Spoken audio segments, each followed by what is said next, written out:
김지훈 대표님 모셨습니다. 안녕하세요. 안녕하세요. 네. 사실 저번에 한번 모셨었는데 네. 그때 시간이 짧아가지고 맞아요. 시간적인 네. 한계 때문에 다 못 나누는 그런 또 얘기가 있어가지고 네. 모시고 한번 나눠보고 또 최근에 네. 부각되고 있는 다양한 투자처 한번 알아보도록 하겠습니다. 네. 자, 지난번에 또 못 여쭤본 질문 한번 드려볼게요. 네. 투자할 때 뭐 추천해줄 만한 공부법, 네. 그다음에 뭐 루틴, 원칙, 가치관 등이 있는지 말씀해주면 좋을 것 같아요. 네. 일단 공부 방법 전에 제일 중요한 건 사고의 유연성이 중요하다. 대표님도 잘 아시겠지만 굉장히 이게 본인만의 약간 편협된 약간 편견이라 그럴까요? 편견이나 어떤 사심이 들어가면은 굉장히 투자에 실패할 확률이 높다고 보고 있고, 그냥 어떻게 보면 굉장히 열심히 공부하고 많이 찾아보고 그런 것도 중요하지만 그러니까 생각의 틀이 좀 깨어 있어야 될 것 같아요. 그러니까 그러려면 본인이 어떤 뭐 매매를 하거나 개별 종목을 이렇게 발굴했을 때 투자 아이디어가 맞을 수도 있고 틀릴 수도 있고요. 그렇죠. 자기는 밸류에이션을 철저하게 분석해서 들어갔는데 그게 비쌀 수도 있고 쌀 수도 있는 거잖아요. 그러니까 내가 일단은 완전하지 않다는 걸 인식하는 게 진짜 중요한 것 같아요. 저도 2010년 초반에 조금 매매 잘 될 때 10년, 11년, 12년 그때 종목을 3개를 선택했는데 3개가 다 상한가로 간 거예요. 와, 대박이네요. 근데 그 금액은 이제 개당 100만 원, 돈이 없으니까. 예, 예. 그래서 저는 제가 진짜 주식이 신인 줄 알았어요. 근데 3번의 상한가를 맞았잖아요. 3번의 상한가를 맞고 나니까 그 다음에 3번의 하한가도 맞더라고요. 그 종목은 아니었어요. 다른 종목으로 3번의 하한가를 맞더라고요.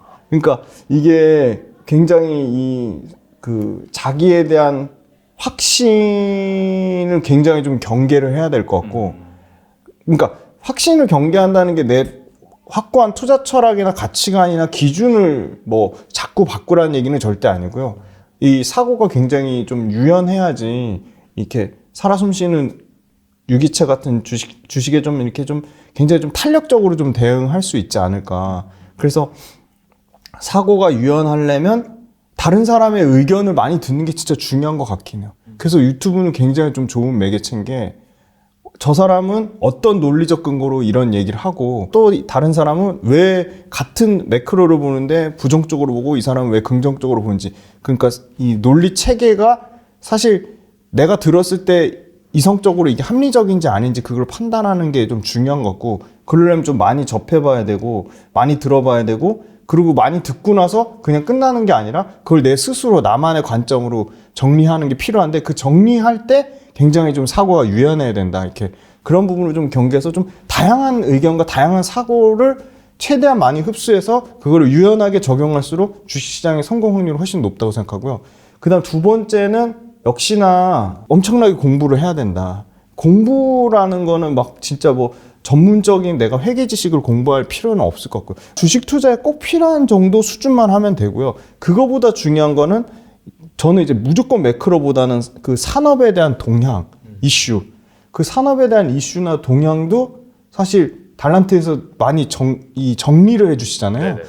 그 정리를 듣고 오늘 유튜브 하나 잘 들었다. 이렇게 만족하고 본인 스스로 만족하고 끝낼 게 아니야. 그걸 나만으로 정리를 해야죠. 그래서 나만의 정리를 하는 게 중요하고, 달란트에서 또 들었으면 달란트에서 얘기했던 자료를 또 직접 손품을 팔아서 찾아보시는 거죠. 네이버 뉴스도 찾아보고, 네이버 증권면보다는 산업면을 찾아보시고, 그다음에 뭐 EBN 같은 산업만 전문으로 나오는 뉴스도 있고, 뭐 D1렉 같은 전기 전자 쪽 관련된 산업 뉴스만 나오는 것도 있고, 그래서 끊임없이 엄청나게 손품을 팔아서 그거를 나만의 방식으로 정리를 하는 거죠. 그래서 그 정리를 통해서 이런 산업 관련된 매크로 이슈가 나왔으니까, 산업 관련된 이슈가 나왔으니까, 그럼 이런 산업 관련된 이슈에는 어떤 종목들이 있을까? 그 종목들 같이 찾아서 연계하는 거를 뭐 일주일에 한 번에서 2번 이상 계속 하다 보면 어떤 딱 뉴스만 들으면 FPCB? 그럼 뭐 대덕전자, 심텍? 뭐 이렇게 딱 그냥 줄줄이 사탕처럼 나오는 거죠. 그렇죠. 네. 그래서 그게 굉장히 필요한 것 같고, 그 다음에 세 번째는 이거는 매일매일 하셨으면 좋겠는 게, 뭐 저는 전업이니까 당연히 매일매일 하는데, 그날 많이 올랐던 종목들 있잖아요. 보니까 달란트에서는 주간 단위로는 정리를 해주시는데 매일까지는 안 되잖아요. 네네.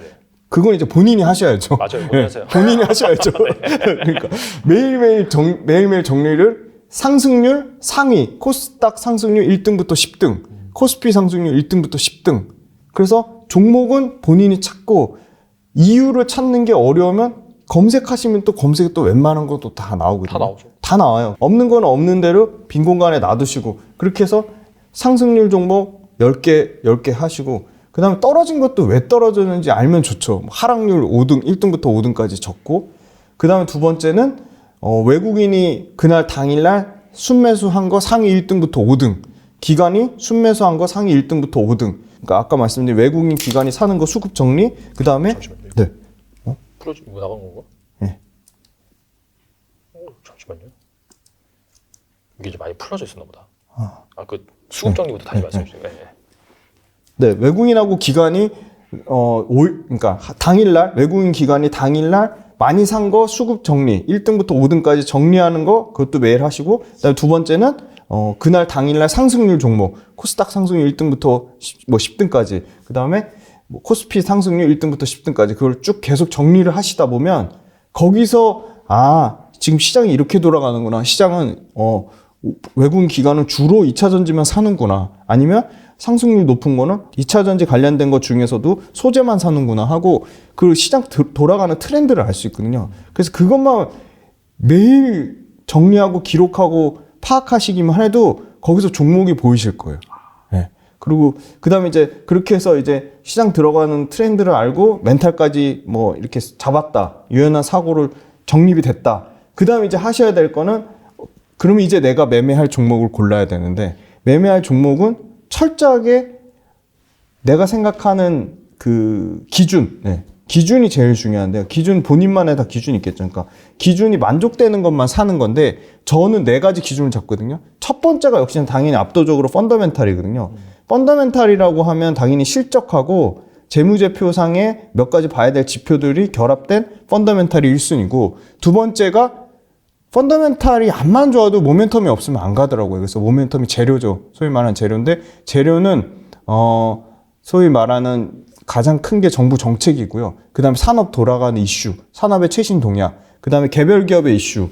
그러니까 정부 정책, 산업, 개별 기업의 이슈, 그 다음에 어떻게 보면 기술의 변화 같은 거 있잖아요. 네, 기술의 변화. 그 다음에 그 메가 트렌드 해가지고 뭐 여러 가지가 있어요. 뭐 학회라든지 아니면 뭐 테슬라의 뭐 인베스터들 이런 중요한 이슈 같은 것들이 반영된 그런 그 산업 관련된 산업과 정부에 관련된 어떤 트렌드 변화를 계속 그 모멘텀이나 재료를 체크를 하고요. 그게 두 번째고요. 세 번째는 외국인이나 기관이 많이 사는 종목. 외국인 기관이 동시에 사면 뭐 더할 나위 없이 좋은 거고 외국인 기관 중에 그래도 둘 중에 하나를 더 고른다면 조금 더 수급의 안정성이 보장돼 외국인이 더 많이 사는 종목을 좀 더 위주로 보고 그게 세 번째고 네 번째는 저도 전업 투자하면서 가장 어떻게 보면 펀더멘탈 공부보다는 더 중점적으로 하는 건 이제 기술적 분석을 주력으로 하는데 그러니까 기술적 분석이 뭐 정답이 없죠. 그리고 뭐 귀에 걸면 귀걸이, 코에 걸면 코걸이라고 하긴 하는데 그럼에도 불구하고 기술적 분석 안에 이 정도에서는 사람들이 가격적으로 부담스러워하는 거라. 이 정도에서는 사람들이 바닥권에서 거래량이 터지면서 이거를 주식을 사기 시작하네. 그렇게 약간 뭐라 그래야 되지? 심리가 녹여 있다. 그래서 사람이 심리를 파악할 수 있는 기술적 분석. 그러니까 차트, 그 다음에 펀더멘탈, 외국인 기관 수급, 그 다음에 정부 정책 같은 모멘텀. 그 네 가지가 동시에 다 만족하는 것만 사는 거예요. 이 중에 하나라도 만족을 못하면 안 사는 거죠. 네, 중요한 팁들을 한꺼번에 잘 말씀해 주셔서 감사합니다. 앞서서도 이제 4가지를 본다라고 하셨는데 세 번째가 수급이에요. 수급인데 특히나 이제 외국인 매수세를 잘 보신다라고 하셨는데 그런 관점에서 최근에 약간 좀 외국인이 좀 의미 있게 사들이는 그런 주식 중에서 눈여겨볼 만한 그런 주식 무엇이 있을까요? 진짜 재밌는 게요. 2차 전지를 좋아할 수밖에 없는 게 외국인이 최근 수급에도 제가 한 달치 수급이랑 일주일치 수급을 가져와도 압도적으로 2차 전지가 많습니다. 삼성전자, 하이닉스를 제외한. 그러니까 삼성전자, 하이닉스가 펀더멘탈이 좋아서 산다기보다는 소위 말하는 인덱스적으로 그러니까 지수를 사는 개념으로 우리나라 사면 사는 우리나라를 사면 사는 거니까 그건 사실 의미가 전혀 없는 것 같고 좀 특징적인 건 현대차를 사고 있어요. 현대차? 네, 현대차를 사는 이유는 현대차가 전기차 잘하고 있거든요. 제가 진짜 놀란 게 현대차가 1월 달에 1월 달에 전기차 판매 2만 대 팔았거든요. 미국에서만. 유럽 제외고. 그래서 미국에서 여전히 굉장히 힘들 거라고 예상을 했는데 미국에서 7위 정도 했고요. 유럽에서 5위 했습니다. 근데 이게 그 보조금 제외됐잖아요. 그렇죠. 그러니까 보조금 제외됐음에도 불구하고 7, 8위권을 미국에서 유지했다는 거. 그러니까 월간 2만 대에서 15,000대를 판다는 거는 엄청나게 잘 팔고 있는 거거든요.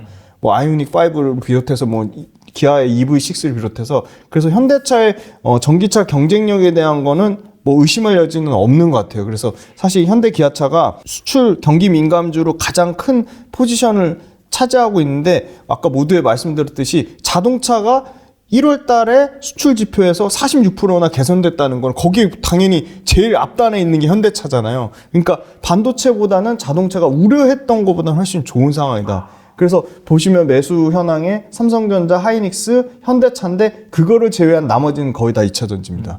그래서 2차 전지에서 역시나 말씀드리고 싶은 거는 LG 에너지 솔루션이거든요.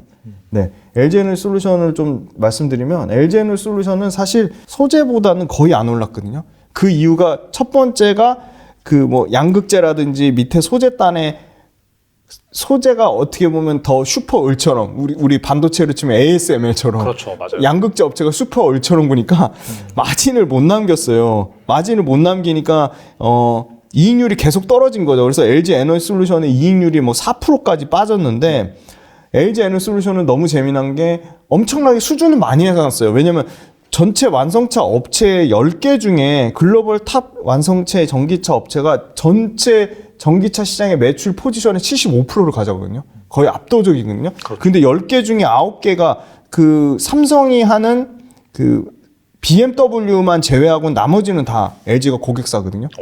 그래서 LG가 9개를 다 가져가는데 LG가 조금 생각이 바뀐 게 수주를 너무 많이 받아놓으니까 지금 어떻게 되냐면요. 2025년 기준으로 580기가와트고요.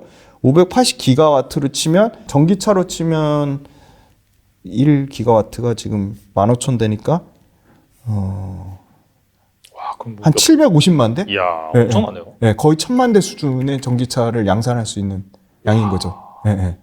750만 대에서 한 1000만 대. 그래서 지금 수주는 싹쓸이 했는데 수익성이 떨어진다. 그래서 LG 에너지 솔루션이 뭐 받았다가 GM이랑 캔슬한 건 아니고 보류하겠다고 하고 했잖아요. GM40자. 그 이유가 얘네도 따져가면서 하겠다는 거예요. 앞으로는 마진 낳는 것만. 네. 따져가겠다만 하는 거고.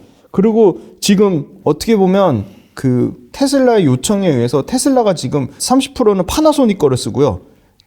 25%는 CATL 걸 쓰고 LG 엔솔은 사실 20%밖에 안 쓰거든요. 맞아요. 많이 안 쓰죠. 네, 많이 안 쓰잖아요. 근데 LG 엔솔 거가 이 LFP 파우치를 이제 하거든요. 그래서 LFP 파우치를 하면 LFP 파우치 요 물량 관련해서 CATL 거를 상당히 많이 뺏어올 것 같아요. 지금 CATL 하는 게 지금 LFP 물론 뭐 그 NCM도 하긴 하지만 LFP를 하니까 그래서 이 고객사가 국내 셀 3사 중에 가장 다변화된 거는 당연한 거고 거기에 소위 말하는 타입별 NCM, LFP, 그다음 NCM-A 그러니까 모든 타입을 다 하는 것 자체가 LG 에너지 솔루션이 엄청나게 매력이 있는 거고 LG 에너지 솔루션 같은 경우는 밸류 체인이 수직 계열화가 잘 돼 있잖아요. 당연히 양극재는 LG 화학에서 40% 이상 가져오고 그다음에 광물 관련돼서는 중국 말고 그 호주나 칠레에서 이미 엄청나게 많이 그걸 쌓아놨거든요. 밸류 체인을 보시면. 그래서 호주하고 칠레 그다음에 미국의 미네랄 컴퍼스 같은 광물 회사까지도 다 해놔서 어떻게 보면 LG 에너지 솔루션이 양극재에 비하면 너무 조금 저평가되어 있는 것 같고 그러니까 밸류에이션이란 거는 그 소위 말하는 PER로만 볼 게 아니라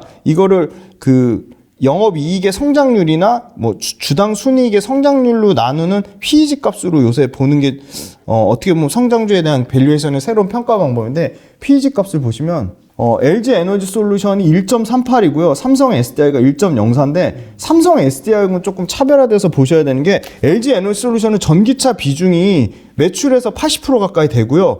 LG 에너지 솔루션 말고 삼성 SDI는 전기차 비중이 60에서 65%밖에 안 되니까 LG 에너지 솔루션이 훨씬 더 전기차의 진심인 회사인 거죠. 그러니까 삼성 SDI는 전동 공구라든지 전기 바이크, 그다음에 무슨 그 뭐 드론에 들어가는 뭐 그 배터리, 그다음에 뭐 소위 말하는 뭐 로봇에 들어가는 배터리, 그다음에 휴대폰에 들어가는 배터리, 소형 이런 거가 다 포함이 돼 있어가지고 당연히 마진이 좋을 수밖에 없고요. 전기차 순수하게 하는데 마진이 지금 4%밖에 안 나온다는 거는 양극재 업체나 소재 업체들에 대한 판가 분명히 그 압박을 받아서 그런 거거든요. 그래서 이런 부분이 조금 개선이 돼가지고 양극재 판가가 지금 올해 1월 달부터 조금 빠지기 시작해가지고 이게 오히려 양극재 판가가 빠지면 양극재가 왜냐면 배터리의 50% 이상 차지하니까 양극재 판가가 빠지는 거는 양극재 업체한테는 부정적이지만 배터리 셀 업체한테는 긍정적이거든요. 그래서 올해 LG에너지솔루션 같은 경우는 분기당 영업이익률이 계속 작년에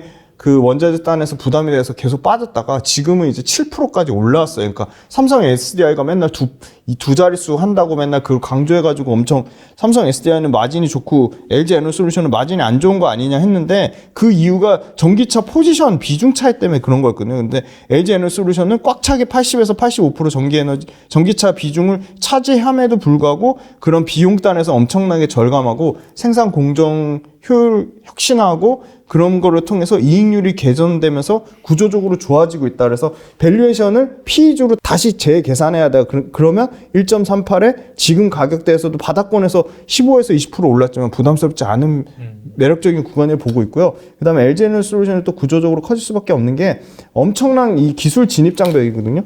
이 기술 진입 장벽이 특허가 지금 25,000건인데요.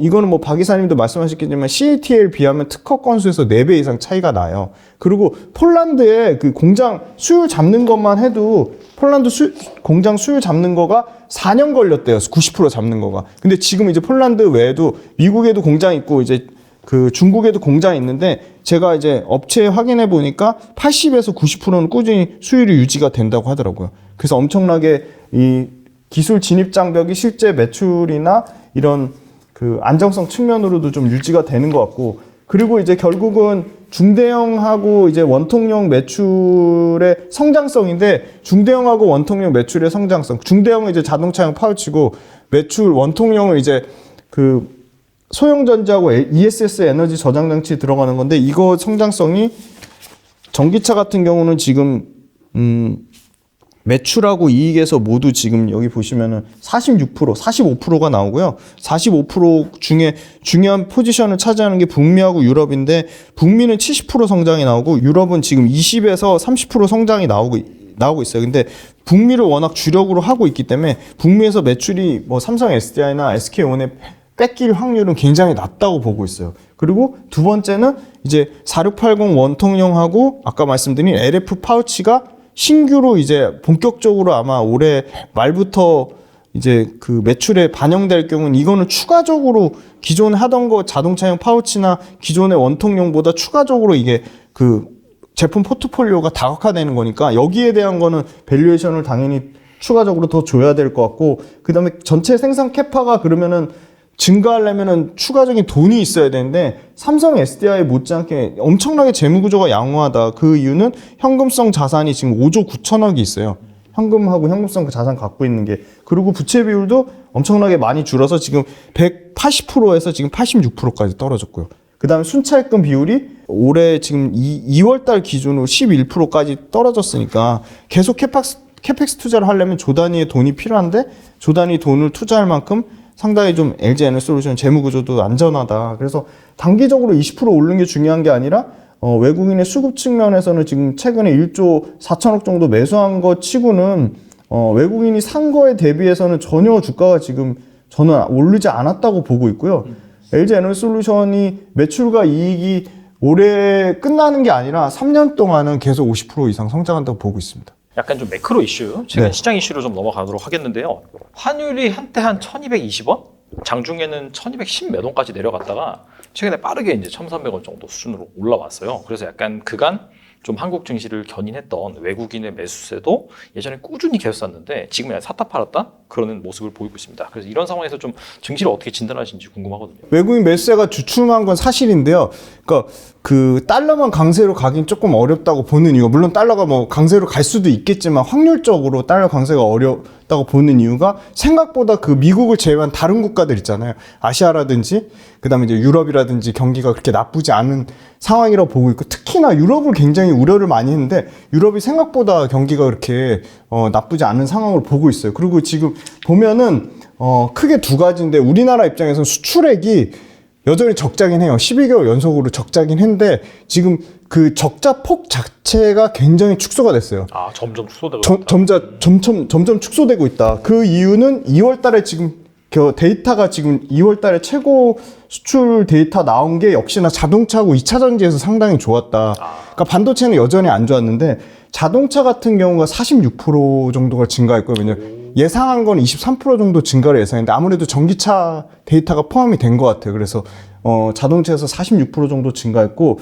그 다음에 2차 전지 쪽에서도 지금 거의 한 7, 8% 정도? 2차 전지 관련돼서는. 그러니까 물론 2차 전지 안에는 더 상승률이 더 많은 것도 있어요. 근데 왜냐면 장비도 포함되어 있고 셀도 포함되어 있고 소재도 포함되어 있으니까 그걸 뭐 장비단, 셀단, 소재단으로 더 나누면 거기서 더 초과 상승률이 나오는 종목들이 있겠죠. 그리고 이제 두 번째는 그 수입 자체도 전월 대비해서는 좀 줄었다. 그거는 이제 가장 큰 거는 역시 그 수출은 늘어나는데 수입이 줄었다는 거는 무역 그 적자폭이 굉장히 줄어든 거라고 보고 있어요. 전월 대비 얼마나 정도 줄었냐, 절반 정도 축소됐다고 보고 있어요. 적자폭 자체는. 네. 그래서 빠를 경우에는 3월 달에는 좀 조심스럽게 흑자 전환하지 않을까. 지금 2월 달에는 적자폭을 굉장히 줄여놨기 때문에. 그래서 만약에 3월 달에 기대하는 부분은 그런 것 같아요. 자동차가 2차 전지가 기본 수준만 유지하고, 지금 이따가 추가적으로 업종에서 화학 업종을 말씀드릴 건데, 화학이 지금 스프레드 마진이 엄청나게 그냥 뭐 소위 말해서 개박살이 났다가 지금 거의 손익분기점까지 왔거든요.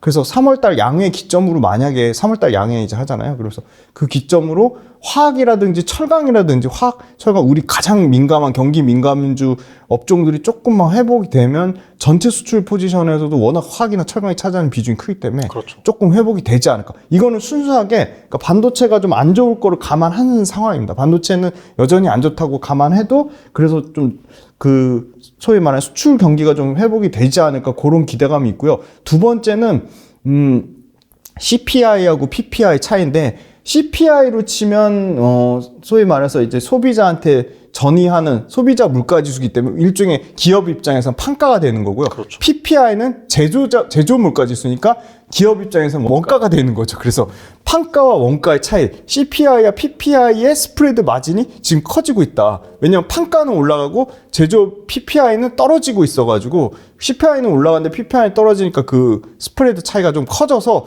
중국 리오프닝 외에도 비교적으로 양호한 유럽 경제와 더불어서 달러가 계속 초강세로 가기에는 굉장히 어려울 거다. 그리고 유럽 외에도 일본의 BOJ 그 일본 정책 관련돼서 일본도 지금 엔화 강세가 어느 정도는 적정선을 유지하고 있기 때문에 일본도 강하고 유럽 경기도 생각보다는 나쁘지 않고, 아시아 쪽에서도 그렇게 워낙 대만이라든지 홍콩이라든지 국가가 관련돼서 제조업이 탄탄한 나라가 견조하기 때문에 달러가 계속 강세로 가긴 좀 어려울 거라고 보고 있고, 달러 강세의 가장 큰 우려 요인은 10년물 미국 국채 금리가 지금 4% 넘었다가 떨어졌다가 왔다 갔다 하는데, 그게 만약에 4% 이상 급등할 경우에는 아무래도 미국 국채 금리에 대한 기대감 때문에, 그러니까 미국 국채가 좋으면 당연히 주식이나 이런 비트코인이나 위험자산에 대한 선호도가 떨어질 수밖에 없기 때문에 그렇죠. 그런 부분에 있어서는 좀 부담 요인은 분명히 있는데, 이제 가장 마지막 변곡점이 고용지수가 너무 잘 나왔는데도 미국 지수가 그렇게 크게 또 많이 확 폭락이 나오진 않았거든요.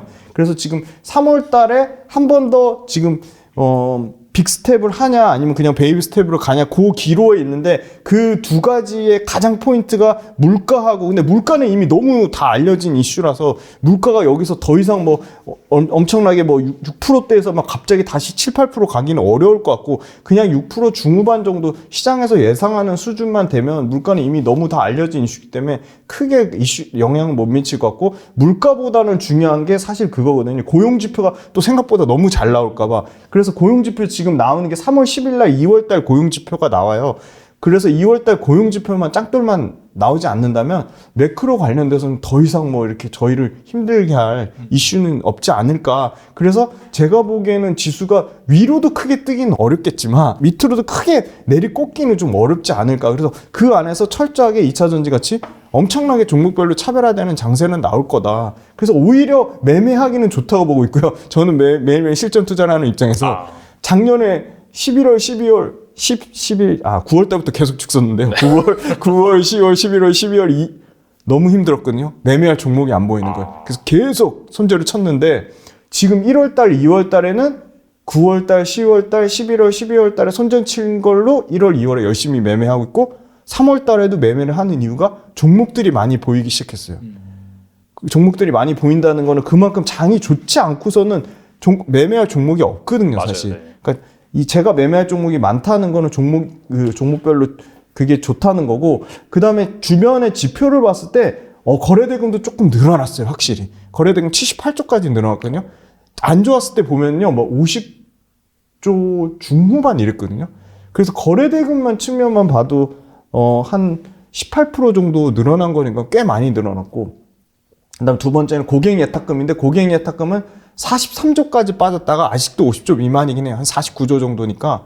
예탁금이란 거는 결국은 주식을 사기 위해 쏠 수 있는 대기 자금인데 이거는 아직 조금 부진한 상황 같고, 근데 전반적으로 다 종합적으로 봤을 때는 달러가 그렇게 막 초강달러로 가기는 어려운 걸로 봤을 때는 다시 외국인 매수세가 뭐 과거에 들어왔던 것처럼 엄청나게 들어오진 않겠지만 상대적인 아시아 신흥국 지수 내에서 매력도로 봤을 때 우리나라가 괜찮기 때문에 저는 지수가 그렇게 크게 빠지진 않을 거라고 보고 있습니다. 알겠습니다. 무엇보다도 지금 핵심은 네. 종목 장세니까 종목에 잘 맞습니다. 집중해야 된다. 네. 그런 의미로 받아들여지는 것 같고, 네. 안 그래도 지금 2차전지 얘기를 좀 하려고 했는데 네. 지난번에 출연하셔서 2차전지 양극재라든지 경쟁력 있는 그런 기업들에 대해서 말씀을 많이 해주셨는데 이게 아시다시피 단기간에 최근에 너무 빠르게 올랐잖아요. 네네. 그죠? 그래서 지금 상황에서는 사실 좀 들어가기가 다소 부담스러운 상황인데 현 시점에서 밸류에이션 매력을 갖고 있는 종목, 아까 말씀하신 그런 LG 에너지 솔루션 그 정도로 이해하면 될까요?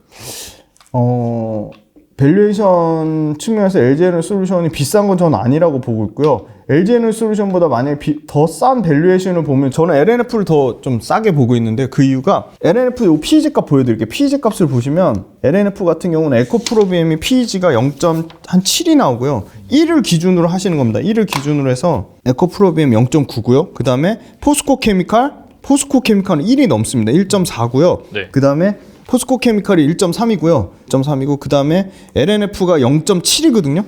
LNF가 0.7 그리고 코스모 신소재, 코스모 신소재가 1.5 그리고 LG화학이 5.35예요. 네. 근데 LG화학 같은 경우는 석유화학 사업부가 섞여 있어서 그렇죠. 지금 요거를 양극재만 따로 분리하면 2점대로 떨어지고요. 그래서 이 영업이익 성장률이나 EPS 성장률, 주당 순이익을 벌어들이는 성장률로 나누는 정확한 밸류에이션 값, PER보다 좀 더 정확한 PEG 값으로 하면 LNF가 제일 싸요. 근데 LNF가 제일 싼 거는 첫 번째가 밸류체인이 잘 안 돼 있다. 밸류체인이 부족하다. 그 다음에 두 번째는 캐펙스가 너무 적다. 에코프로비엠이나 포스코케미칼보다 적다인데 LNF도 사실 새로 발표를 했어요. 해외에서 30만 톤 하고 국내에서 13만 톤 해가지고 43만 톤까지 하겠다고 했거든요. 그래서 아까 제가 말씀드렸잖아요. 1기가와트 시당 15,000톤이거든요. 그럼 이거를 계산해 보면은 43만 톤이면은 매출로 치면 거의 17조에서 18조 매출이에요. 이게 절대 에코프로비엠은 사실 55만 톤에서 71만 톤까지 늘렸다고 했으니까 에코프롬에 비하면 43만 톤이 적은 그 캐펙스라고 할 수 있는데 에코프로비엠은 지금 그 삼성 SDI하고 SK온을 하고 있고 LNF는 테슬라를 가기 전에 LG에너지 솔루션 그리고 SK온을 하고 있거든요. 근데 이제 테슬라 직납을 3조 8천억 계약을 맺었잖아요. 저는 그게 굉장히 큰 의미가 있다고 보는 게 이제 테슬라에서 3조 8천억 이거는 테슬라의 직납으로 해서 이렇게 나온 계약이고 아마 LG에너지 솔루션을 통해서 나가는 건 훨씬 더 큰 금액에 최소한 6조에서 7조 그게 아마 본계약이 터지면 LNF도 이렇게 지금 LNF에 대한 거는 이 캐펙스에 대한 우려, 그 다음에 밸류체인, 그러니까 원자재 밸류체인이 잘 안 돼 있다는 그거 말고는 사실 깎아내릴 이유는 없어요. 그러니까 기술력 측면에서도 LNF가 사실 NCMA 그 구반반이라고 하잖아요. 그러니까 니켈 함량이 제일 높은 거. 그거는 에코프로비엠은 자기네가 기술력이 제일 좋다고 하지만 LNF는 LNF 확인해 보면 LNF가 최고라고 하거든요. 그렇죠. 그러니까 사실 그것도 LNF나 에코프로비엠이나 기술적인 차이는 전혀 없다고 보고 있거든요. 그래서 결국은 캐펙스 투자로 얼마나 매출이 늘어날 거냐인데 캐펙스 투자로 에코프로비엠보다 LNF가 절대 꿀리지 않는다. 그래서 시총 차이가 7조 넘게 차이 나는데 지금 8조 더 나는 것 같아요. 지금 오늘 에코프로비엠이 신고가 가는 바람에 그래서 LNF를 에코프로비엠보다 이렇게 밸류에이션을 저평가해야 될 이유는 전혀 없다고 보고 있고 영업이익과 매출액의 성장률 측면에서 60% 넘는 성장률이 3년 동안 유지되는 거는 매출 성장률이나 이익 성장률 측면에서는 에코프로비엠보다 단 4에서 5%라도 LNF가 조금 더 높습니다. 현재 추정치로는. 물론 에코프로비엠이 추가 수주를 받아서 그럴 수도 있겠지만 그래서 지금의 16조 대 9조의 시총 차이는 너무 과도하다고 보고 있고요. 테슬라 직납이 일회성으로 끝나진 않을 거라고 보고 있습니다. 그리고 세 번째는 아까 말씀드린 테슬라 직납 관련돼서 이 레드우드 머티리얼을 통해서 이 밸류체인을 구축하겠다고 했는데 그 부분이 LNF 입장에서도 사실 에코프로비엠은 포항 캠퍼스에 에코프로 CNG를 통해서 리사이클링하고 에코프로 이노베이션을 통해서 수산화 리튬을 조달받고 에코프로 GEM을 통해서 전구체를 만들고 그러니까 너무 밸류체인이 잘 돼 있잖아요. 그래서 거기에 대해서 프리미엄을 줬기 때문에 18조까지 갔다고 생각하지만 LNF도 지금 그 자회사의 JH 화학을 통해서 전구체를 하고 레드우드 머티리얼을 통해서 그 앞단에 리사이클이라든지 그런 걸 하려고 하고 있고 그리고 LNF 같은 경우도 지금 보시면 여러 이게 이슈화는 안 됐지만 광물과 관련돼서 계속 자체적으로 조달하려는 그런 투자를 하고 있거든요. 그래서 그거 관련돼서 이슈가 안 됐을 뿐이지 밸류체인 구축을 지금 하고 있다. 그게 이제 밸류체인 구축에 대한 가시화되는 기사가 좀 나오면 나올수록 에코프로비엠하고 격차는 좀 줄어들 거라고 보고 있습니다. 그래서 너무 과도하고 매출과 이익의 성장률, 그 다음에 테슬라라는 어떻게 보면 좀 가장 그래도 여전히 리스크나 여러 가지 우려는 많지만 전기차 단에서 가장 원탑 플레이어잖아요. 북미에서도 가장 많이 팔고 있고 북미에서도 점유율이 깨졌지만 그래도 55%의 점유율을 차지하고 있거든요. 그래서 테슬라랑 고객사를 갖고 있다는 거는 LNF 측면에서 이렇게 밸류에이션이 할인받을 거는 좀 아니라고 생각하고 있습니다. 알겠습니다. 네. 그리고 이제 유럽 CRMA 기대감으로 인해서 최근에 폐배터리 관련주들도 많이 좀 부각을 받고 있잖아요. 네네. 그래서 이와 관련돼서 수혜를 입을 만한 그런 또 기업들은 무엇이 있을까요? 포스코가 제일 수혜를 입을 수밖에 없는 게 포스코가 사실 가장 에코프로보다 밸류체인이 더 잘 돼 있고요. 캐펙스 투자가 제일 잘 돼 있고 실제로 포스코가 관련돼서는 이미 작년 말에 리튬 1조 3천억, 니켈 6,200억, 리사이클링 2,400 해가지고 지금 2조 넘게 투자가 이미 들어갔고요. 드디어 이제 아르헨티나 호수 옴브레 무르토 염호에서 내년부터는 수산화 리튬 관련돼서 지금 이제 1단계, 2단계로 나눠서 한 매출단에서는 한 1조 8천억이 나오고 그게 본격적으로 2025년에 8.3만 톤, 2030년에 이제 30만 톤까지 리사이클링까지 하면 3만 톤이고 그래서 결국은 리사이클링 하려면 이 원자재를 고르는 그런 기술도 중요하지만 안정적으로 원자재를 확보하는 게 더 중요하기 때문에 원자재를 확보하는 캐펙스 측면에서 포스코 홀딩스랑 에코프로 정도인데 포스코 홀딩스랑 에코프로의 원자재를 확보하기 위한 그룹사 측면에서 지원이 어디가 좀 더 탄탄하냐 하면 당연히 자본적 지출을 할 수 있는 캐파가 되는 데가 저는 포스코 홀딩스가 좀 더 월등하다. 그리고 에코프로보다 이 포스코 홀딩스가 먼저 시작을 해서 어떻게 보면 먼저 더 선 진출한 부분에 대한 부분, 그 다음에 아르헨티나 옴브레 무에르토라는 염호를 보유했다는 부분 측면에서 봤을 때는 당연히 에코프로보다 포스코 홀딩스를 더 밸류에이션을 주는 게 맞는데 포스코 홀딩스는 매출과 이익이 75%가 철강으로 돼 있다 보니까 그런 폐배터리 리사이클링 관련된 부분이 밸류에이션이 전혀 반영이 안 된 것 같아요. 근데 포스코 홀딩스 자체는 폐배터리 리사이클링 관련돼서 이미 3월달, 2월달부터 자회사 포스코 HY 클린 메탈을 통해서 이미 2월달에 리튬을 이제 추출하기 시작했고요. 그게 어떻게 보면 에코프로보다 더 빠르게 내년 초면 매출이 발생할 것으로 예상을 하고 있어요. 그래서 이런 관련된 실제 원자재 수급이 얼마나 더 원활하게 되는지, 그 다음에 원자재 수급의 규모가 얼마나 더 큰지, 그 다음에 원자재 수급을 하기 위해서 더 얼마나 많은 나라들과 이런 광물 협약이 맺어졌는지, 그 다음에 그거를 자본적으로 조달이 가능한지, 그런 측면에서 에코프로도 손색이 없지만 폐배터리 관련된 사업 관련돼서 가장 좀 앞단에 서서 가장 재무적이나 여러 가지 지원적인 측면이나 먼저 선점한 측면으로 봤을 때는 압도적으로 포스코홀딩스가 좋다고 보고 있고요. 그 밑단에 뭐 성일하이텍, 뭐 많잖아요. 세비캠 이런 회사들은 매출과 이익 규모가 상당히 적고, 그리고 보면은 이제 뭐 강력하게 뭐 IS 동소도 나온다고 하고 인선 ENT도 한다고 하고, 이런 걸로 봤을 때는 그 중에 얼마나 살아남을지는 사실 의문이고, 그렇게 따지고 보면 폐배터리에서 뭐 리튬을 추출하거나 그런 원자재를 추출해서 이걸 리사이클링하는 사업 자체가 그렇게 엄청난 부가가치를 창출하거나 이게 기술 진입 장벽이 있는 것 같진 않아서, 철저하게 선점한 업체, 그리고 자본적 지출이 가능한 업체, 자본 여력이 있는 업체, 그리고 이런 소위 말해서 그룹사 측면에서 밸류체인이 돼 있는 회사, 포스코홀딩스나 에코프로 정도만 보는 게 맞지 않나, 그렇게 생각하고 있습니다. 알겠습니다. 확실히 이게 규모의 경제가 나중에 중요시기 때문에 네. 자본력으로 커버할 수 있는 네. 미리미리 잘 준비한 포스코 그룹을 보시는 게 좋고, 그 다음에 방금 말씀하신 철강 이 부분 때문에 사실 네, 가장 네. 좀 덜 오르지 않았나. 네. 밸류에이션 싸잖아요. 네. 네. 그래서 그런 것들은 이제 가시해야 되는 시점에 또 리레이팅 받을 수 있으니까 네. 그런 관점에서 잘 지켜보시면 네. 좋겠다는 생각이 들고, 뭐 아시다시피 서두에서 말씀드렸지만은 이게 너무 많이 올랐잖아요. 이 자체가. 포스코홀딩스는 별로 안 올랐어요. 포스코홀딩스 안 올랐어요. 덜 올랐습니다. 네, 그래서 확실히 이게 올랐습니다. 좀 무섭긴 한데 네네. 개인적으로 보신다면 2차 전지를 좀 팔아야 되는 시점 언제라고 보시는지 궁금하고. 이거 하루에도 10번씩 이상 고민하는데요. 너무 이거 미칠 것 같아가지고, 이게 네. 불안해가지고, 네. 2차 전지 다, 근데 내 마음에 부담이 되면 절반 이상 일단 정리하는 게 맞는 것 같아요. 내 마음에 부담이 되면. 네. 그러니까 내가 감당할 수 있는 만큼, 내가 수익을 감당할 수 있는 만큼, 내가 견뎌낼 수 있는, 언제든 폭락이 나올 수도 있는 거거든요. 그건 모르잖아요, 주식이라는 거. 상승 뒤엔 항상 조정이 있잖아요. 맞아. 주식은 항상. 그래서 철저하게 기준을 세우는 게 중요할 것 같은데, 제가 가장 최근에 1월달 데이터를 보니까 신차 기준이에요. 그러니까 이게 만약에 옛날 차까지 합치면, 그러니까 기존에 뿌려진 차까지 합치면 더 떨어질 거예요. 점유율, 그러니까 침투율이. 미국은 지금요 8.9%고요. 그새 많이 올랐나요? 네, 많이 올랐어요. 5%대에서 8%까지 올랐어요. 그 다음에 중국은 21.9%예요.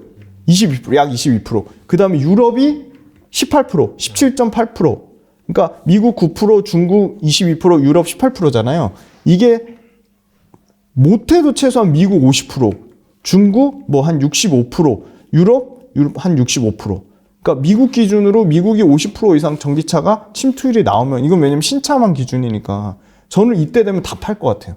진짜 신차 판매 기준. 신차 판매 기준 침투율. 이제 월간 예를 들어서 뭐 한 100만 대가 팔린다고 한다면 50만 대 정도가 전기차로 판매되는 그 시점. 네, 그렇죠. 네. 그게 첫 번째 기준이 돼 있고, 그 다음에 두 번째는 아까 말씀드린 캐펙스 투자 있잖아요. 조 단위로 투자하잖아요. 근데 캐펙스 투자 평균이 지금 제가 봤을 때 40%가 넘거든요. 이게 한 자릿수로 떨어지는 거죠. 막 8%대, 뭐 7%대, 아니 뭐 4%대 캐펙스 투자 나오면 그냥 이건 가차없이 팔 것 같아요. 네. 그리고 세 번째는 아까 말씀드린 그 PER을 영업이익 성장률, 아니면 PER을 한 주가 벌어들이는 주당 순이익 성장률 있잖아요. EPS. 그걸로 나눴을 때 제가 1배 다 언저리에 있잖아요. 네. 그게 예를 들어 LG화학은 화학이 섞여 있긴 한데, LG화학처럼 만약에 PEG 값이 전체 평균 PEG가 3이 넘는 거예요. 그럼 이 중에 평균이 3이라는 거는 막 4 나오는 것도 있을 거고 6 나오는 것도 있을 거란 말이죠. 그러면 4나 6 나온다는 거는 주가가 많이 엄청나게 올랐거나, 아니면 영업이익 성장률이 아마 한 자릿수대로 떨어지거나 둘 중에 하나일 거거든요. 그러니까 PER이 비싸거나 아니면 영업이익 성장률이 급속하게 둔화되는 그 기준이, 저는 한 PEG 3 정도면 과도하게 이게 주가에 반영되지 않았나. 그래서 PEG 3 정도 되면 다 팔 것 같고, 그 다음 마지막 네 번째는 역시 그겁니다. 소재 장비 업체들의 매출액 성장률이나 영업이익 성장률이 지금 30%가 다 넘거든요. 46개 평균이었는데 46개 평균이 45%인 거예요. 어마어마하네요. 3년치가요. 2025년까지. 어마어마하잖아요. 근데 이 45%가 한 자릿수로 떨어지는 거죠. 뭐 6%, 7%. 그러면 팔 것 같아요. 네. 근데 이게 아마 침투율이 50% 되거나 캐펙스 투자가 줄어들거나 PEG가 3이 되거나 다 비슷한 시기가 될 것 같아요. 그렇게 될 것 같아요. 거의 비슷한 시기에 다 맞물릴 것 같아요.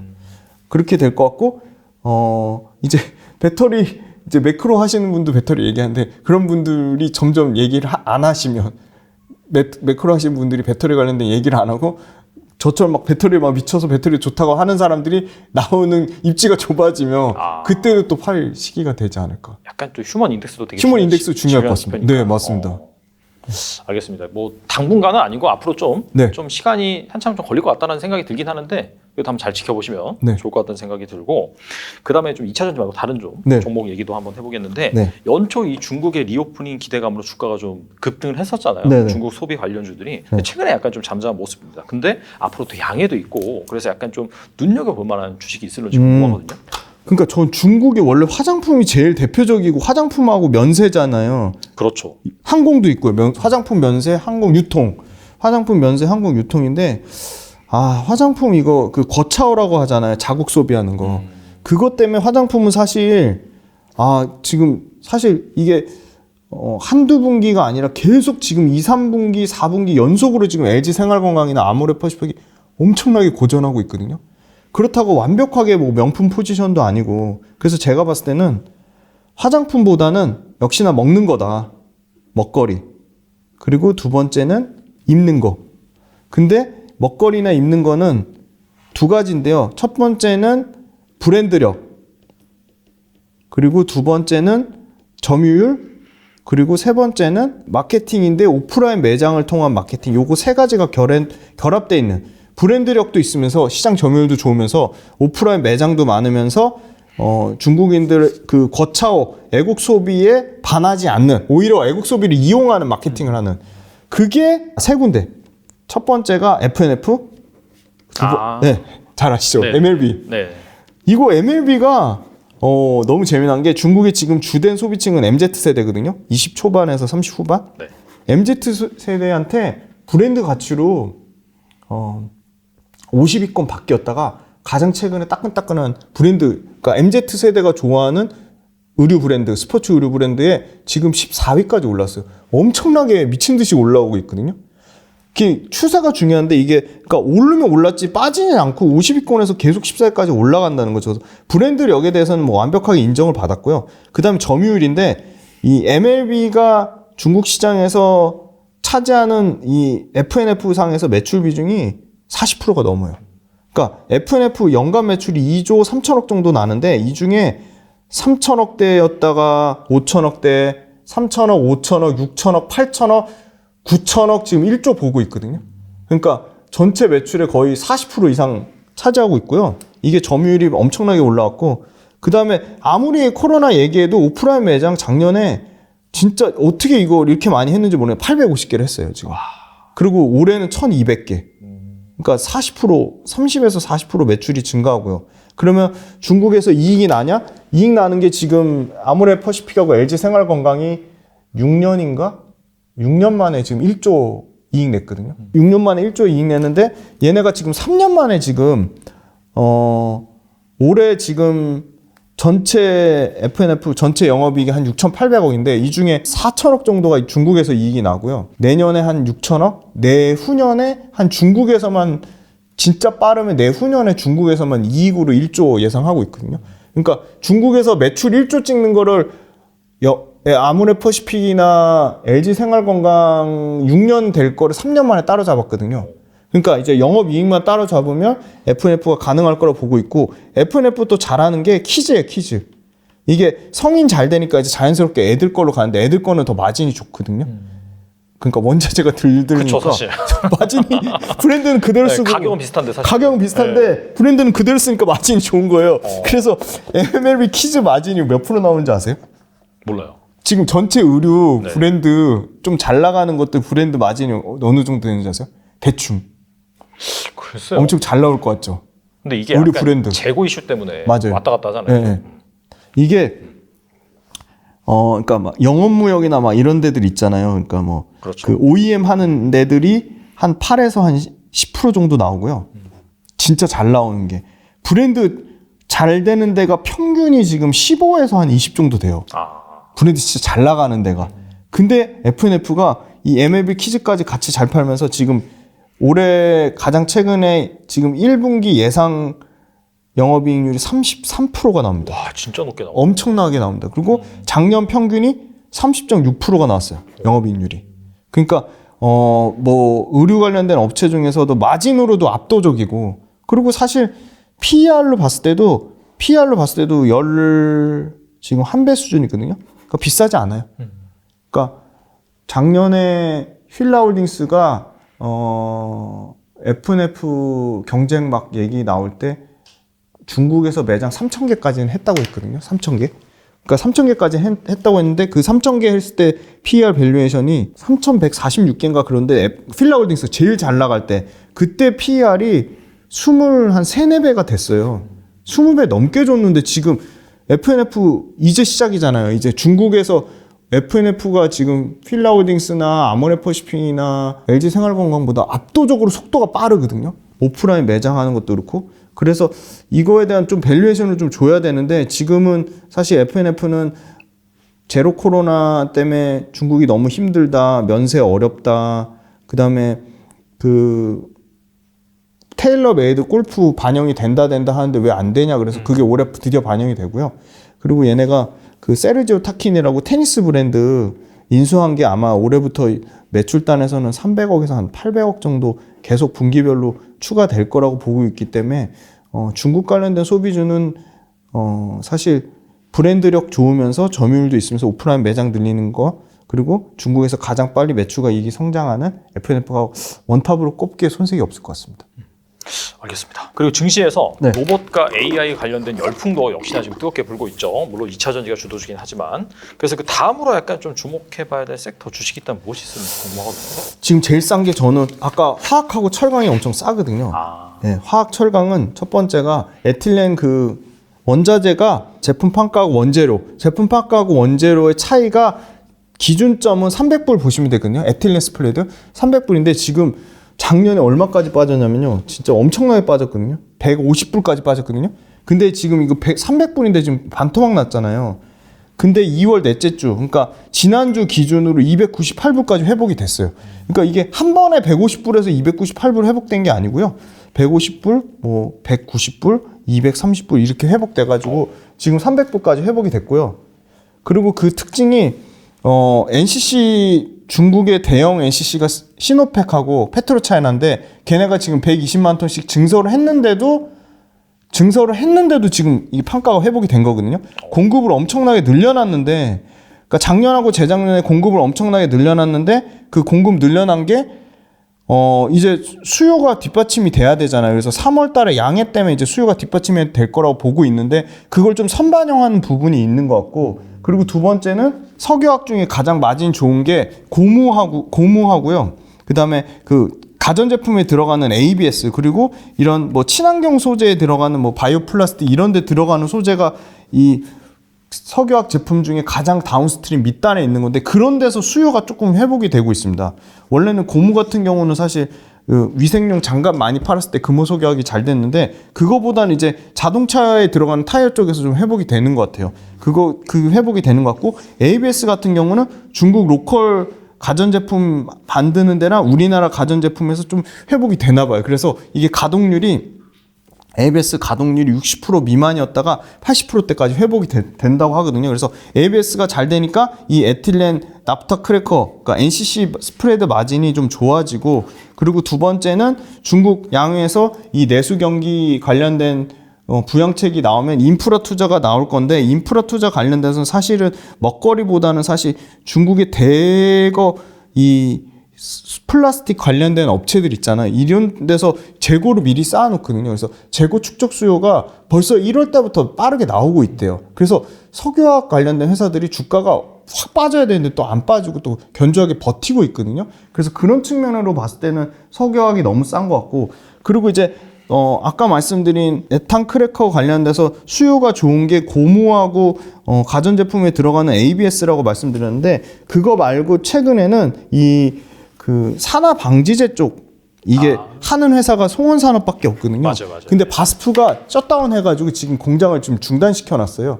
여러 가지 이유 때문에. 그래서 바스프 중단의 효과도 볼 수 있고, 그리고 송원산업 같은 경우는 이 중국에서 예를 들어 에탄크래커를 엄청나게 늘려놓으면 늘려놓을수록 거기 들어가는 첨가제나 방지제는 당연히 에탄크래커 많이 늘려놓은 만큼 첨가제나 방지제는 산화방지제는 쓸 수밖에 없는 거거든요. 그래서 작년에 사상 최대 실적 나왔는데 4분기 실적이 빠그러졌는데 올해 다시 회복될 거라고 보는 게, 이 수요 공급단에서 굉장히 좀 타이트한 이유가 이 수출 단가가 8개월 동안 계속 빠지다가 1월 달부터 판가가 올라오기 시작했어요. 근데 그 판가는 그냥 올라오는 게 아니라 물량까지 같이 회복되면서 판가가 올라오는 거거든요. 그래서 P와 Q가 모두 지금 좋은 상황이다. 그래서 중국의 리오프닝이 조금만 회복이 되면 이런 그 송원산업과 탄화 방지제 같은 거는 P도 좋아지고 Q도 좋아지는데, P가 Q가 좋아지는 거는 회복되는 거는 가동률이 회복되는지 확인을 하면 될 것 같고, 그래서 가동률이 얼마까지 회복되냐 봤더니 60% 미만까지 빠졌다가 지금은 약 80%까지는 올라온 걸로 알고 있고요. 잘 되는 아까 말씀드린 뭐 ABS나 그 밑단 아까 그 바이오플라스틱 관련된 기초석유화학 제품을 만드는 데는 가동률이 90%까지 올라갔다고 하더라고요. 그래서 지금 석유화학 회사들이 물론 기초석유화학 제품 중에 가장 돈 안 되는 가장 저부가의 롯데케미칼 이런 거 만드는 회사들은 주가가 못 오르지만, 뭐 송원산업이라든지 소나무 폴프 원재료에서 만든 원재료로 이런 아까 말씀드린 다운스트림 제품을 만드는 옛날 대림석유화학 같은 DL이라든지 조선이나 이런 도료, 페인팅에 들어가는 원료를 쓰는 에폭시 소재를 만드는 뭐 국토화학 이런 회사들은 주가가 견조하거든요. 안 빠지거든요. 그래서 석유화학은 조금 바닥권에서 좀 아무도 관심이 없는데, 워낙 이 지표들 자체가 좋아지니까, 그래서 지표가 좋아지니까 석유화학 업체는 조금 다시 볼 필요가 있는데, 그냥 롯데케미칼이나 뭐 효성화학처럼 폴리프로필렌 같은 완전 그냥 저부가 같이 기초석유화학 제품 하는데 말고, 뭐 한솔케미칼처럼 IT나 이런 데랑 연결되어 있든지, 아까 말씀드린 금호석유학처럼 완전 특수하게 뭐 특수 고무를 한다든지, 아니면 뭐 LG화학처럼 화학하면서 양극재도 한다든지, 아니면 한솔케미칼처럼 기초석유화학 제품도 하면서 반도체 소재도 하면서 뭐 IT 소재도 하는 회사들, 아니면 하나솔루션처럼 기초석유화학 중에서 가장 돈이 되는 뭐 PVC 같은 고마진의 석유화학 제품을 하는데 하나솔루션은 태양광 매출이나 영업이익 포지션이 더 큰 이런 하이브리드 화학 기업은 굉장히 매수할 가치가 높다고 보고 있고요. 밸류에이션도 엄청 부담스럽지 않은 수준이에요. 싸요. 지금 다 어떻게 보면 전혀 관심이 없어가지고. 그래서 두 가지만 체크하면 된다.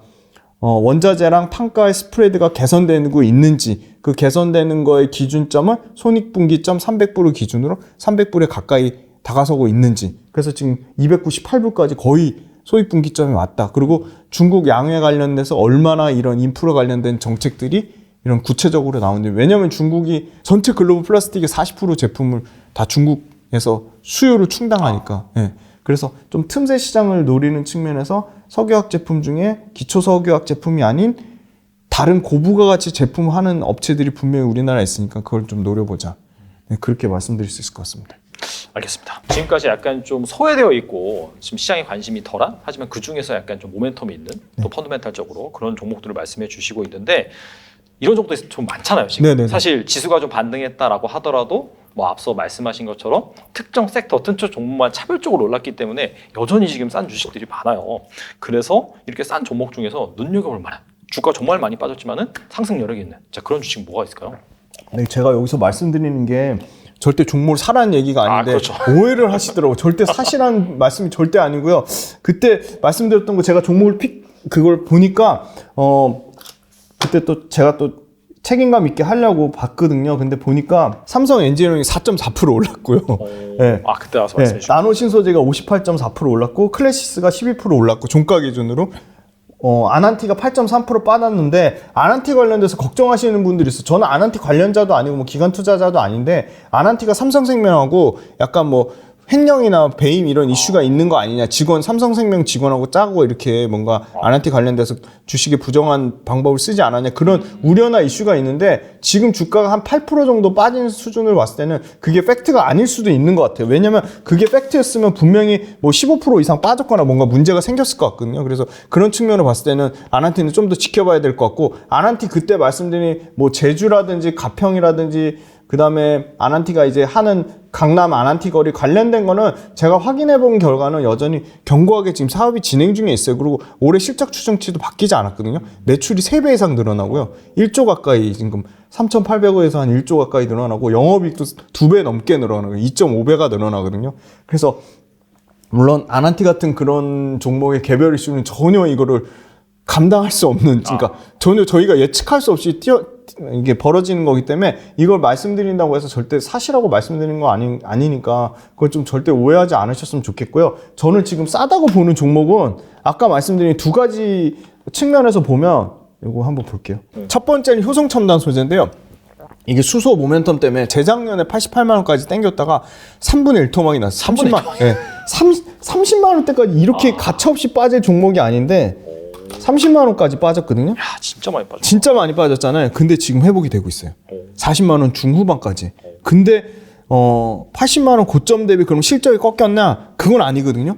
그러니까 두 가지만 딱 보시면 돼요. 첫 번째가 타이어 코드가 얼마나 잘 팔리는지. 이 회사 저는 진짜 기술력 있다고 보는 게 20년 동안 세계 시장 점유율 PET 타이어 코드 50% 넘는 54%의 점유율로 20년 동안 계속 1등을 유지했다는 거는 굉장한 기술 경쟁력을 갖고 있다. 그리고 글로벌 탑티어 뭐 구디어, 미쉐린, 뭐 당연히 한타 뭐 이런 글로벌 탑 10에 들어가는 타이어 관련된 회사들이 다 고객사로 갖고 있다. 그리고 타이어 코드가 1분기가 성수기예요. 그러니까 타이어 코드 1분기가 성수기인데 1분기에 매출이 당연히 좋을 수밖에 없는 거고요. 그러면은 물량이 엄청나게 늘어나냐? 네, 물량이 두 가지 이유로 늘어나는데요. 첫 번째는 SUV 차들이 많아지니까 SUV 차가 잘 팔리니까 북미하고 유럽에서 SUV 차가 늘어나면 늘어날수록 타이어 코드 많이 쓸 수밖에 없어요. 왜냐면은 SUV 차가 일반 세단보다 30% 더 쓰거든요. 타이어 코드를. 그 다음에 두 번째는 전기차인데 순간적으로 가속해야 되니까 타이어가 엄청나게 빨리 마모되는 거예요. 그러니까 이거는 전기차 들어가면 30% 수준이 아니라 70%가 더 나간대요. 타이어 코드를. 그러니까 물량이 그냥 폭발적으로 늘어날 수밖에 없는 거죠. SUV 차도 잘 팔리는 데다가 전기차도 늘어나는 거고 전기차 SUV도 있잖아요. 그렇죠. 그러니까 그럼 2배 이상 늘어나는 거죠. 물량이. 그런데 이제 판가를 못 받았단 말이에요. 이게 판가를 사실 뭐 물류비나 여러 가지 재료가 원재료 가격이 올라가면 얘네도 타이어 코드 가격을 올렸어야 되는데 작년에 원재료 가격이 박살나서 가격을 못 올렸어요. 근데 원자재 가격이 바닥권에서 하락폭에서 그 폴리메틸 메타 에테르랑 PMMA라는 원자재 가격이 바닥권에서 올라오고 있어요. 지금 다행히도. 그래서 그걸 이제 판가에 반영하려고 하고 있고요. 물량은 아까 말씀드린 SUV랑 전기차 때문에 당연히 올라갈 수밖에 없는 거라서 본업인 타이어 코드를 잘하고 있어요. 타이어 코드에서 매출과 이익이 꺾이지 않고 잘하고 있고요. 두 번째는 88만 원까지 땡긴 거는 수소 대박인데 이제 수소 대장주가 두산퓨얼셀하고 효성첨단 소재에서 올렸는데 그 뒤로 정부에서 수소 관련된 정책이 하나도 안 나오는 거예요. 아무 이슈가 안 되는 거예요. 그래서 그냥 기대감에 올렸다가 정책도 안 나와? 그럼 너네 수소 관련된 매출 포지션이 얼마나 돼? 그랬더니 탄소 섬유가 계속 적자인 거예요. 돈을 못 벌어요. 그리고 뭐 매출도 1,000억이 안 되는 거예요. 근데 드디어 올해 흑자 전환할 거라고 예상했는데 이미 작년에 흑자 전환했어요. 영업이익률이 18%가 나와요. 그리고 탄소 섬유 관련된 매출도 1,800억을 찍었어요. 이게 지금요 1,800억 그냥 기하급수적으로 성장해요. 그러니까 매출도 50%씩 성장하고요. 영업이익 18% 나오는데 왜냐면 효성첨단 소재 들어가는 이 타이어 코드 같은 경우는 마진이 한 자릿수예요.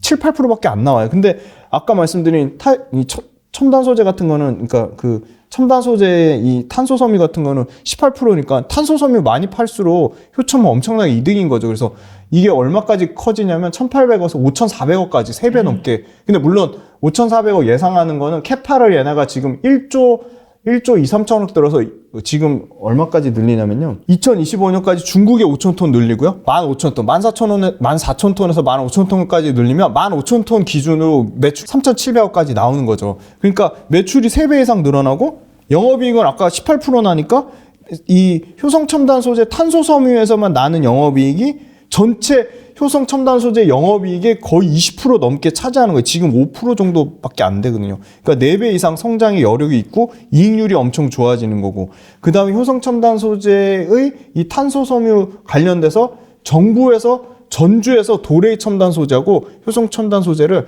정부에서 적극적으로 지원하면서 경쟁시키고 있거든요.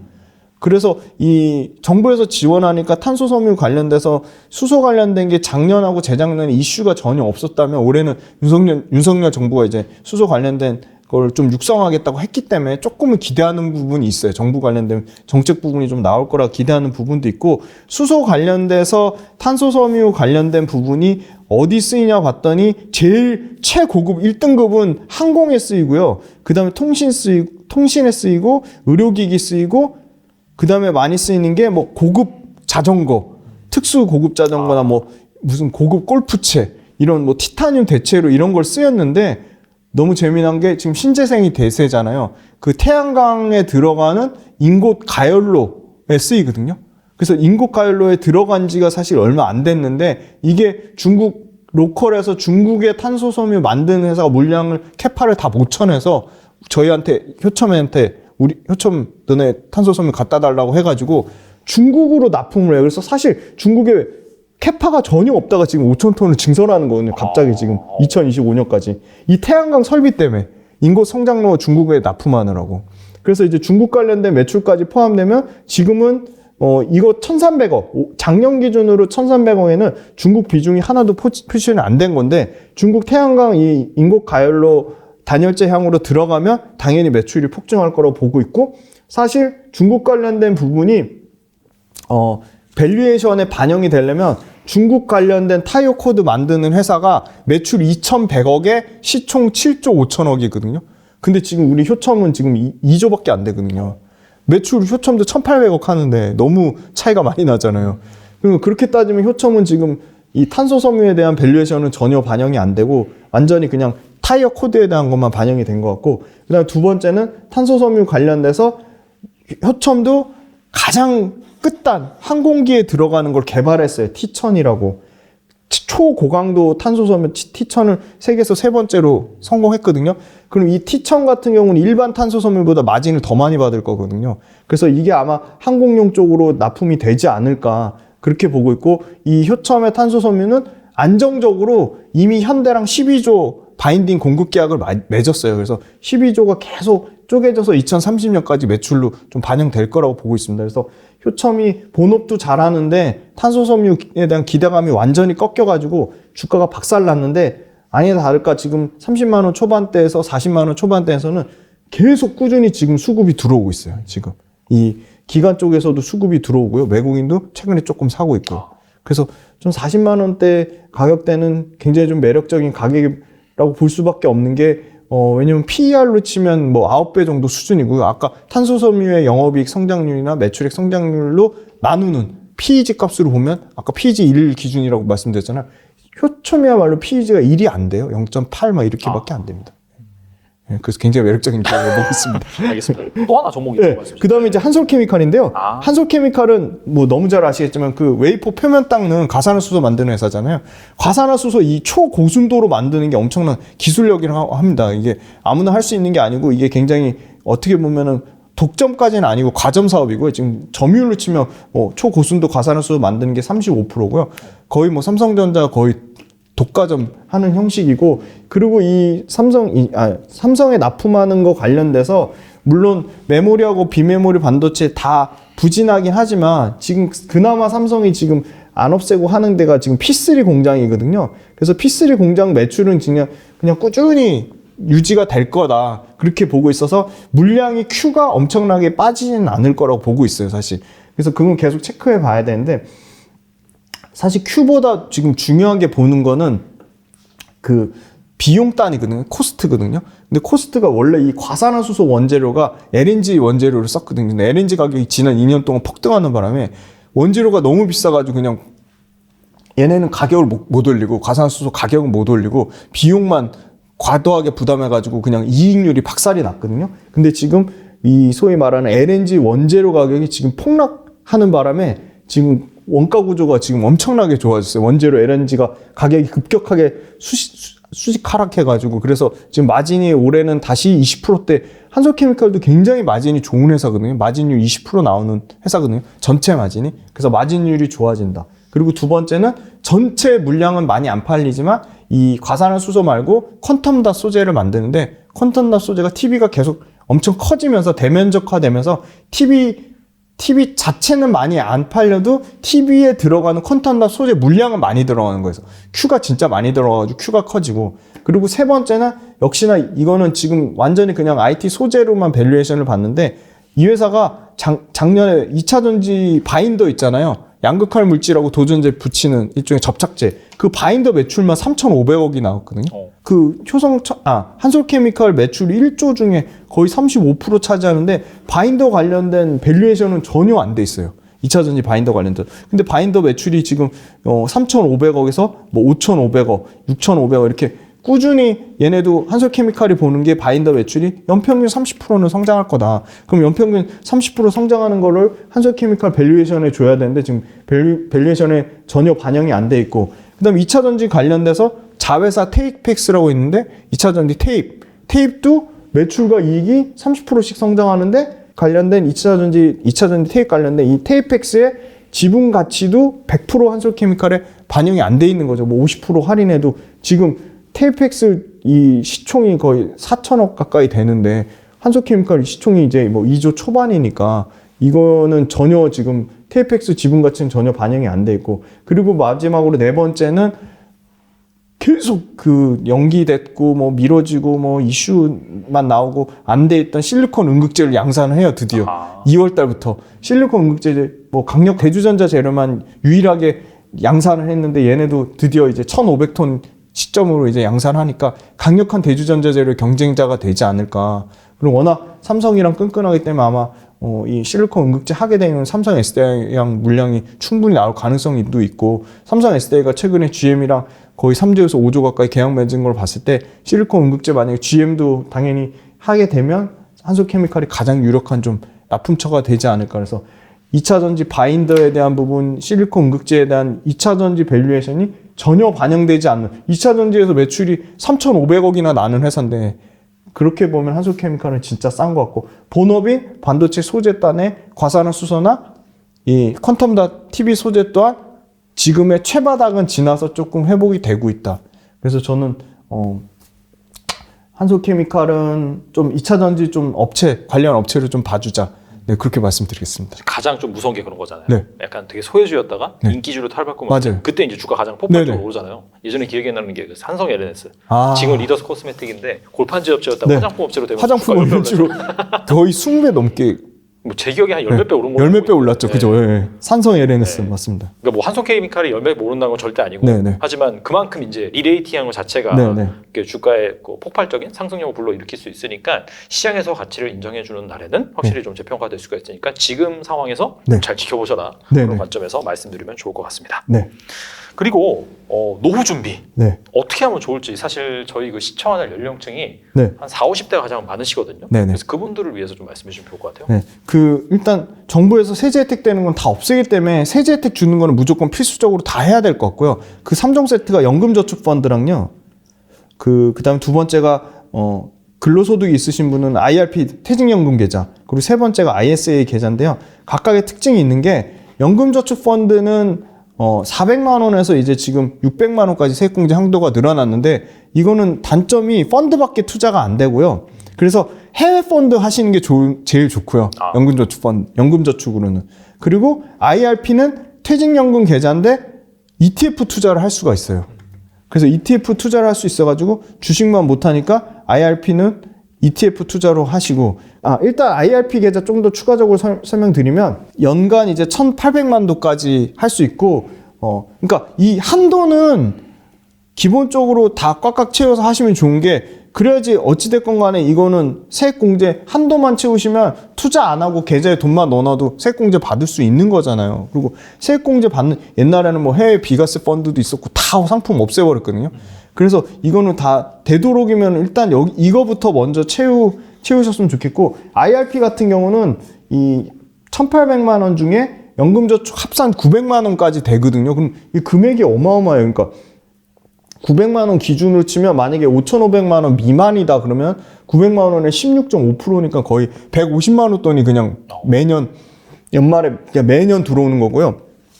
내 연봉이 5,500만 원 이하다 그러면 133만 원 정도가 계속 세액공제로 들어오는 거니까 이건 계속 채우시면 좋고, 연금저축까지 만 55세 이후 IRP 계좌에서 이제 매매하는 거 있잖아요. ETF 사고 팔 수 있잖아요. 얼마든지. 근데 장점이 은행도 이자 받으면 배당소득세 떼잖아요. 15.4%. 그거 안 떼거든요.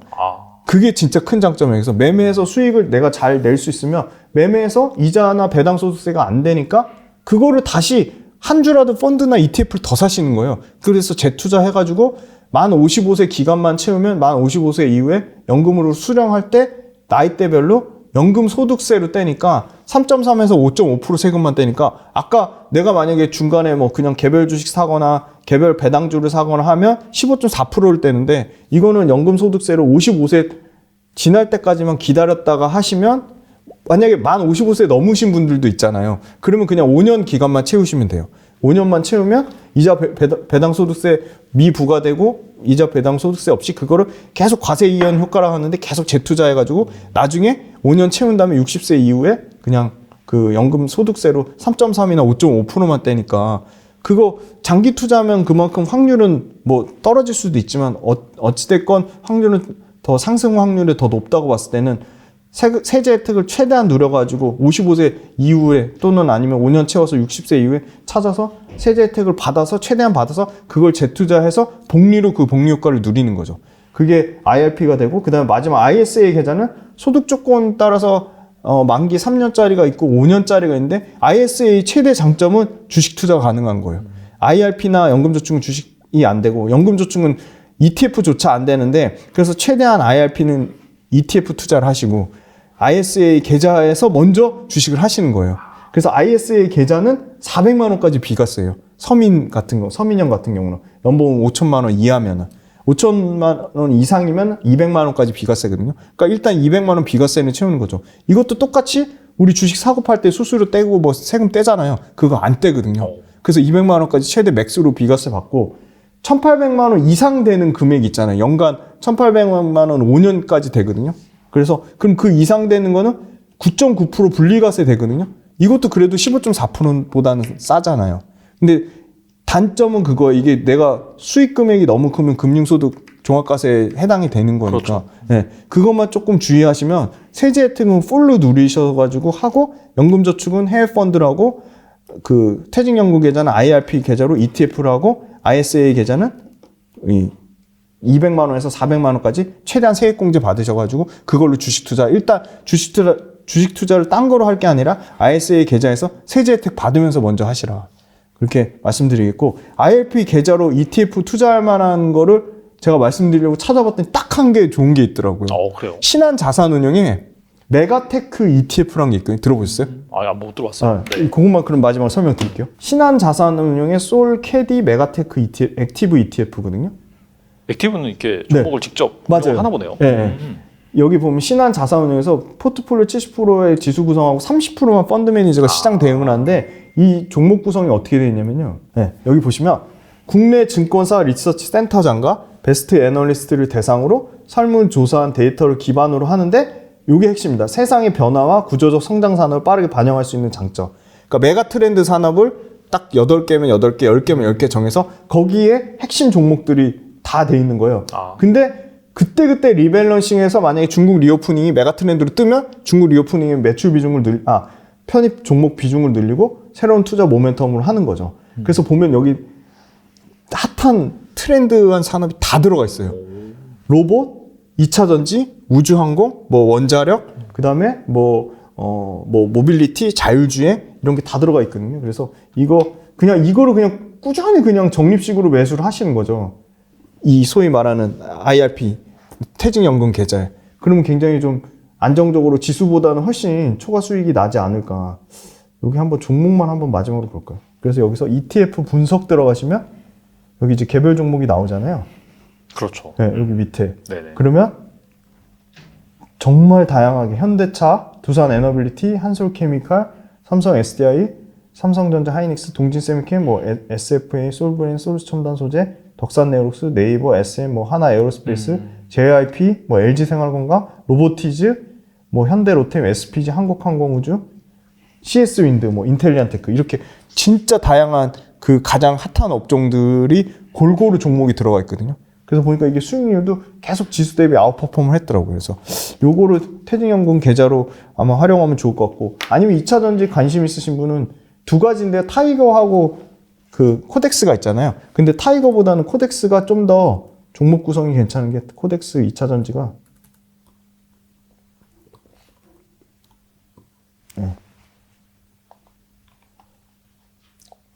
네. 보시면 역시 소재단 비중이 높아요. 에코프로비움, 포스코케미칼, 그죠? LNF, SKI 테크놀로지, SKC, 코스모신 소재, 일딘 머티리얼즈 이렇게 비중이 돼 있고, 삼성 SDI랑 뭐 SK 이노베이션 이렇게 돼 있고요. 그래서 요 두 가지, 소울 캐디 메가테크 ETF랑 이 삼성 코덱스 2차전지 산업 ETF를 최소한 뭐 3년 동안은 계속 퇴직연금 계좌로 아니면 뭐 ISA 계좌로 세제 혜택 받으면서 계속 모아두면 그게 굉장히 큰 노후 자금이 되지 않을까, 그렇게 생각하고 있습니다. 알겠습니다. 오늘 정말 장시간 좋은 말씀 많이 해주셨는데 끝으로 이 투자자분을 위해서 한 말씀만 부탁드립니다. 네, 지금 2차전지 안 가지고 계신 분은 좀 소외감 가지실 것 같아요. 그죠, 네. 소외감 가지실 것 같고, 주식이 지금 단기간에 지금 오늘 보니까 지수 기준으로 지금 한 2,460위까지 올라서 2,500 되면 뭐 고점 아니냐는 얘기도 하실 것 같고, 그런데 지수 신경 쓰기보다는 처음에 말씀드렸듯이 일단은 매매 하기 전에 내가 생각하는 원칙 4가지, 펀더멘탈, 모멘텀, 외국인 기관 수급, 차트가 다 만족하는 종목이 있는지 그 종목을 찾는 즐거움을 한번 생각을 해보시고, 그 종목 찾은 다음에는 바로 사는 게 아니라 내가 이거 얼마까지는 목표가를 정해놓을 거야, 이거 얼마까지는 손절가를 정해놓을 거야, 그런 원칙과 기준까지, 투자 원칙과 기준, 매매 전략, 그 다음에 내가 선택한 종목에 대한 4가지 기준이 다 만족하는지, 그걸 다 전략을 다 짠지 하면 실패 확률이 진짜 엄청나게 줄어들 거라고 보고 있고, 이 매크로 관련돼서 만약에 더 여러 가지 뭐 갑자기 0.25를 예상했는데 0.5로 올린다든지, 그렇게 순간적인 우리가 예상하지 못했던 이슈 때문에 지수가 빠지면 그때는 굉장히 좋은 기회가 되지 않을까, 엄청 좋은 기회가 되지 않을까 보고 있고, 2차전지 여전히 너무 좋게 보고 있지만 2차전지가 부담스러운 건 맞기 때문에 2차전지도 분명히 조정이 올 건데, 조정이 오면 그때는 주저하지 않고 적극적으로 매수를 하셔야 되는 이유가 2차전지만큼 매출과 이익의 성장률이 다 타산업 대비 압도적인 게 없고, 2차전지만큼 우리가 정말 강력한 기술 경쟁력과 진입장벽, 시장 점유율 모든 걸 다 만족한, 그리고 정부에서도 밀어주는, 최근에 정부에서 2조 8천억 정도 들여가지고 각종 뭐 금융이라든지 뭐 세제 혜택 지원해주겠다고 또 했거든요. 그래서 정부가 밀어주는 산업이고, 숫자가 찍히는 산업이고, 사람들이 제일 관심이 많은 산업이고, 앞으로 커질 게 정말 눈에 뻔하듯 보이는 산업이기 때문에 계속적으로 좀 롱텀으로 보고, 정말 주변에 전기차가 50% 이상 침투율 되면 그때 파셔도 늦지 않을 것 같고, 조정이 나오면 하루하루 가격에 일희일비 하지 마시고 계속적으로 최신 동향 체크하시고, 좀 여유로운 마음으로 긴 호흡으로 투자하셨으면 좋겠고, 투자하는 과정을 좀 즐겁게 재밌게 좀 즐기셨으면 좋겠습니다. 네. 알겠습니다. 오늘 아주 정말 그 종목 종합 선물 세트 2차전지뿐만 아니라 또 다양한 종목에 대해서 말씀해 주셨는데, 중간에 말씀해 주신 것처럼 절대 사라는 건 아니고, 절대 사라는 건 아닙니다. 같이 공부하잖아요. 여러분들의 그 관심 종목에 추가해 놓으시고 공부해 놓으시고, 나랑 또 기준이 맞는다, 그쵸, 나의 맞습니다. 컨셉과 맞는다라고 하시면 투자하시는 겁니다. 네네. 그 부분을 꼭 유념하셔서 이렇게 여러분들이 투자를 하시면은 분명히 좋은 결과가 있을 거라고 생각됩니다. 다음에 또 모시겠습니다. 지금까지 김준 대표님 나와주셔서 감사합니다. 감사합니다. 이번 3월 투시형 세미나의 주제는 2개입니다. 하나는 챗GPT 의미와 활용, 그리고 투자자 측면에서 챗GPT를 어떻게 봐야 되는지. 두 번째 주제는 지금 금융위에서 STO 증권 발행을 허용했는데요. 이게 토큰 증권이거든요. 이게 기업들의 측면에서 어떻게 활용 가능하고, 또 개인들은 투자자 측면에서 STO 증권을 어떻게 봐야 되는지, 이러한 주제가 되겠습니다.